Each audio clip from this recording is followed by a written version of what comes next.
बिस्मिल्लाहिर्रहमानिर्रहीम। इलेक्शन बिलाखिर गुजर गया और फ्राइडे के दिन मार्केट ने तकरीबन 2200 पॉइंट का एक डिक्लाइन लिया था और 1200 पॉइंट की माइनस क्लोजिंग आई थी। उस वक्त चीज़ें ज़्यादा अनक्लियर थी और थोड़ा सा एक टेंशन, एक पैनिक सा था पब्लिक के अंदर भी, और वही चीज़ हमने मार्केट में रिफ्लेक्ट होती भी देखी। क्योंकि देखें, मार्केट को जो चीज़ सबसे ज़्यादा रिक्वायर्ड होती है वो है स्टेबिलिटी। देखिए, कोई भी पॉलिटिकल पार्टी हो, मार्केट किसी एक पॉलिटिकल पार्टी की फेवर और अनफेवर का नाम नहीं है। बाज़ार हमेशा ये चीज़ देखेगा कि पार्टी कोई भी हो, उसके पास एक विज़न होना चाहिए और उसकी गवर्नमेंट में एक स्टेबिलिटी का आंसर ज़रूर होना चाहिए। जब कभी भी आपकी मार्केट डिस्टेबलाइज होगी, उसका रीज़न एक पॉलिटिकल अनरेस्ट और या फिर आपका फाइनेंशियल कोई क्राइसिस हो सकते हैं।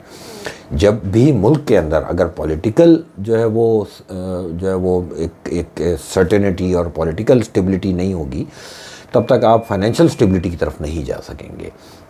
लेकिन आज की तारीख़ तक जिस तरह की पिक्चर अब मीडिया पे आनी शुरू हुई है, कुछ चीज़ें क्लियर होनी शुरू हुई हैं, तो एक कोलिशन गवर्नमेंट की तरफ मामला बढ़ रहा है।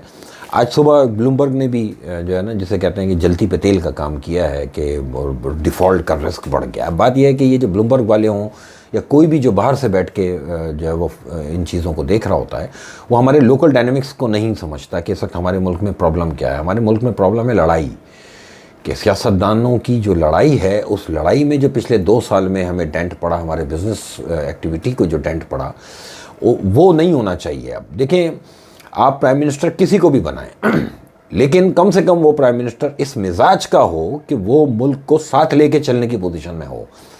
अगर वो चंगेज़ खान है और उसके हाथ में हर वक्त तलवार है, तो वो फिर प्राइम मिनिस्टर नहीं है, वो फिर सिपह सालार बन जाए और फिर वो लड़ना शुरू कर दे। देखें, नवाज शरीफ हों, जरदारी हों, खान साहब हों, मार्केट और मुल्क की जो फाइनेंशियल एक्टिविटी है वो उसी वक्त ये लोग चला सकेंगे जब आपस में इनकी लड़ाई ख़त्म हो, आपस में इनके डिस्प्यूट्स ख़त्म हो, फिर इदारों में लड़ाई ख़त्म हो। देखिए, आपकी मार्केट का जितना भी ये बुल रन पिछले दिनों 3-4 महीने में आपने देखा, उसका एक बेसिक रीज़न है SIFC। अब SIFC इसे कौन कमांड कर रहा है उसकी? अच्छा, जो कोई भी उसकी कमांड कर रहा है, अगर आने वाली गवर्नमेंट ने उससे लड़ना है तो SIFC ने फिर काम नहीं करना। इसका मतलब यह है कि SIFC को भी हम तय करके रख दें और फिर से जो पाकिस्तान के फाइनेंशियल मामला आते हैं वो इन पॉलिटिकल पार्टीज़ के हाथ में दे दिए जाएं। अब पॉलिटिकल पार्टीज़ ने 2008 से 2022 तक तमाम पार्टीज़ ने जिसकी भी हुकूमत रही, उन्होंने क्या डिलीवर किया?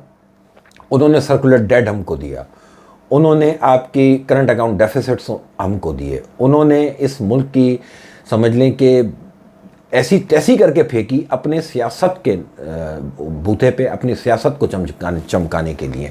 लेकिन किसी भी पार्टी को कम से कम ये नहीं हुआ कि वो अपने वोटर्स के लिए भी कुछ सोचती और एक स्टेबल गवर्नमेंट लेके चलते और आपस में लड़ाइयाँ ना करते। देखें, फिर वही बात है कि अगर SIFC के प्लेटफॉर्म से काम होने शुरू हुए हैं तो गवर्नमेंट वो अच्छी जो SIFC को फेवर करेगी। अगर SIFC के अंडर में रह के और मिलजुल के आपस में एक कोलिशन अगर गवर्नमेंट बनने जा रही है, तो इसमें ब्लूमबर्ग ने जो बात की कि एक डिफ़ॉल्ट का रिस्क बढ़ेगा, ये मेरी समझ से बाहर है कि कौन लोग हैं ये हमारे डायनेमिक्स को नहीं समझते। इसमें डिफ़ॉल्ट का रिस्क बढ़ने की कोई बात नहीं है ऐसी, बल्कि ये डिफ़ॉल्ट के रिस्क से हम बाहर आने वाली बात करेंगे। क्योंकि देखें, मार्च में आपको IMF के नए प्लान में जाना है। अच्छा, फिर एक इलेक्टेड गवर्नमेंट होगी, वो IMF के साथ अपना एक नया प्लान डिस्कस करेगी। जाती हुई गवर्नमेंट जो थी, जो पिछले अभी ये केयरटेकर गवर्नमेंट को जो हैंड ओवर करके गए थे, वो IMF प्लान अनाउंस करके गए थे, SIFC वो लोग बना के गए थे। उसी की कंटिन्यूएशन अब मुझे आगे आते हुए दिख रही है कि वही लोग दोबारा आ रहे हैं, उसी अंदाज की एक गवर्नमेंट जो है बनने जा रही है। और मेरे हिसाब से थोड़ा सा और ज़्यादा स्टेबल होगी ये गवर्नमेंट, जो कि लास्ट 1.5 साल की इन लोगों की गवर्नमेंट थी। उसमें लास्ट 1.5 साल में इन लोगों ने जो बचा कुचा सत्यानाश था वो किया। रीज़न आपस की सियासत की लड़ाई, कि ये सब मिलके किसी एक के पीछे लग गए और उस चक्कर में उसको और इदारों को ब्लैकमेल कर करके इन्होंने जो पहले और सत्यानाश किया और आखिर में जाते जाते IMF का अनाउंसमेंट किया।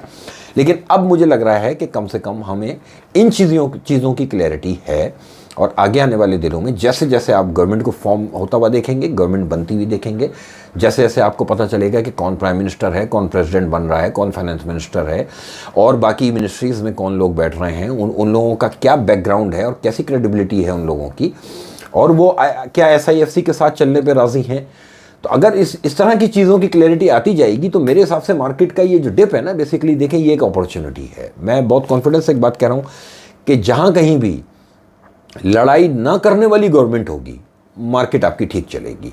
क्योंकि देखिए आपके मामला ट्रैक पर हैं, आईएमएफ के साथ आपके मामला बहुत अच्छे चल रहे हैं, और हमने ये देखा कि आईएमएफ के साथ पिछले 2-3 महीने में जिस तरह से डील किया गया है, ये एक बहुत अच्छी परफॉर्मेंस है केयर टेकर की। अच्छा, बेसिकली केयर टेकर भी इटसेल्फ कुछ नहीं है, पीछे एसआईएफसी है जो कि डिक्टेट करता हुआ चल रहा है। अगर आप टैक्स रिफॉर्म्स की बात सुन रहे हैं, अगर आप सर्कुलर डेट को रिजॉल्व होने की बात सुन रहे हैं, अगर आप प्राइवेटाइजेशन की बात सुन रहे हैं, तो इस बात पे फिर यकीन कर लें कि मुल्क में या मुल्क की डायरेक्शन एक ऐसी तरफ जा रही है जो कि मैं और आप शायद एक्सपेक्ट भी नहीं कर सकते थे कि वाकई हम इन चीज़ों को ठीक कर सकते हैं। लेकिन नई गवर्नमेंट का बनना और जितने दिन भी इस बनने में लगेंगे, तब तक मार्केट को थोड़ा बहुत अगर आप जिगजैग होता हुआ देख रहे हैं तो इसमें कोई घबराने वाली बात नहीं है। देखिए स्पेसिफिकली एक न्यूज़ ये आई थी वीकेंड पे कि ओजीडीसी का जो सर्कुलर डेट से रिलेटेड जो पिछले 15-20 दिन से 2 हफ्ते से समझ लें कि जो एक बुल रन चल रहा था ओजीडीसी में, क्योंकि ओजीडीसी के आपकी मार्केट के अंदर इंडेक्स में उसका वेटेज बहुत अच्छा है, सेकंड हाईएस्ट वेटेज ओजीडीसी का है। 125 से 155 तक का नॉन स्टॉप एक रैली थी इसके अंदर, और इंडेक्स की ज़्यादातर जो रनिंग थी वो इसके ऊपर थी। अब हुआ ये है कि वीकेंड पे ये खबर आई कि अभी आईएमएफ की तरफ से कोई समझ लें रिस्पॉन्स नहीं आया उस प्रपोजल का। उसका ये पैनिक है कि ओजीडीसी ने एक रिवर्स गियर लगाया हुआ है। इस वक्त तकरीबन ₹11.25 ओजीडीसी माइनस है और तकरीबन ₹8.5 पीपीएल माइनस है। अब इसका ट्रिकल डाउन इफेक्ट कि आप बड़े स्क्रिप्ट्स में देखें कि लकी सीमेंट है, पीएसओ है, तो बेसिकली प्रॉब्लम यही है कि एक न्यूज़ की रिफ्लेक्शन की वजह से किसी एक ख़ास 1-2 आइटम्स के ऊपर सेल ऑफ है जिनका इंडेक्स में वेटेज ज़्यादा है। और उसके साथ साथ क्योंकि गवर्नमेंट अभी तक जो है वो प्रॉपर नहीं बनी है, इन 2 दिनों में चीज़ें अभी थोड़ी बहुत आगे बढ़ी हैं। मुझे ऐसा लग रहा है कि ये एक मौका बाज़ार को मिला करेक्शन करने का। और उसके साथ साथ देखें कि इंडिविजुअल लेवल पे लोगों का पसंद और नापसंद का मामला भी है। कुछ लोगों की पसंद है जो लोग आ रहे हैं, कुछ लोगों को वो नापसंद है। अब जो जहां नापसंद वाला मामला आएगा तो उसका मार्केट के अंदर नेगेटिव रिएक्शन ज़रूर दिखेगा। लेकिन ये चीज़ें डे बाय डे आप स्टेबल होता हुआ देखेंगे। टेक्निकल चार्ट्स के ऊपर मार्केट पहले से ही जो है एक करेक्टिव फेज़ में है। 61,600 जो है वो पिवट है।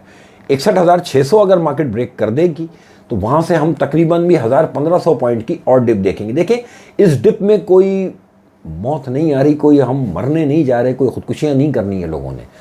ये जितना बड़ा 42,000 से 67,000 का जो बुल रन था, अगर आप इस पर फिबोनाची लगा के देखेंगे तो इस फिबोनाची पे आपको कुछ लेवल्स नज़र आने शुरू हो जाएंगे। तो आपको नज़र आएगा कि ये एक अपॉर्चुनिटी बनने जा रही है। आगे देखें, एक कोलिशन गवर्नमेंट का मतलब ये हुआ कि मेरे हिसाब से कि आपस में लड़ाई नहीं होगी। जब लड़ाई नहीं होगी तो ऑटोमेटिक वो स्टेबल गवर्नमेंट एक के तौर पे सामने आएगी, और एसआईएफसी के अंडर में जो काम अभी स्टार्ट हुए हैं हम उसकी कंटिन्यूएशन देखेंगे, और उनकी कंटिन्यूएशन देखेंगे तो डेफिनेटली हम स्टॉक मार्केट की तरफ एक पॉजिटिव मोमेंटम बनता हुआ देखेंगे। आप लोगों का बहुत शुक्रिया।